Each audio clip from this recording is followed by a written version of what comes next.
یہ لوگ جو ہیں فتنہ پردازیاں بھی کریں گے، آقا علیہ السلام کی ناموس کا معاملہ ہوگا تو یورپ کے ساتھ کھڑے ہو جائیں گے، حضور کے ختم نبوت کا معاملہ ہوگا قادیانیوں کے ساتھ کھڑے ہو جائیں گے،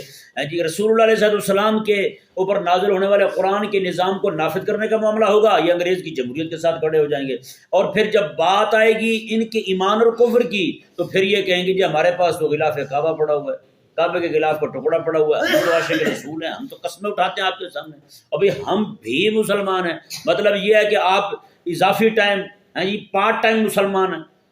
جی، جیسے کہتے ہیں یار ہم بھی جاب کرتے ہیں، کیا مطلب آپ کرتے ہیں، آپ تو کرتے ہی ہیں، ہم بھی کرتے ہیں تھوڑی تھوڑی جی پارٹ ٹائم، ہم بھی مسلمان ہیں۔ ابھی یہ کون سی مسلمانی ہے؟ ابھی ہم دیکھو جی، ہم تو ہر سال مدینہ منورہ میں جا کر کے اعتکاف بیٹھتے ہیں جی، ایک طرف قادیانیوں کے ساتھ یاری ہیں، ان کے ساتھ نبھا کر رہے ہیں، ان کے لیے جناب مسلمانوں کو قتل کر رہے ہیں، مسلمانوں کو مار رہے ہیں، نعوذ باللہ قرآن پہ پابندی لگا رہے ہیں، جہاد پہ پابندی لگا رہے ہیں، بہت ساری چیزیں جو ہے نا ان کو دبا رہے ہیں مسلمانوں کی ہیں۔ تو دوسری طرف جو ہے وہ جب مسلمان ان کو پکڑتے ہیں، ان کے دم پہ پاؤں دیتے ہیں تو پھر کہتے ہیں جی میں تو کعبے میں داخل ہوا ہوں۔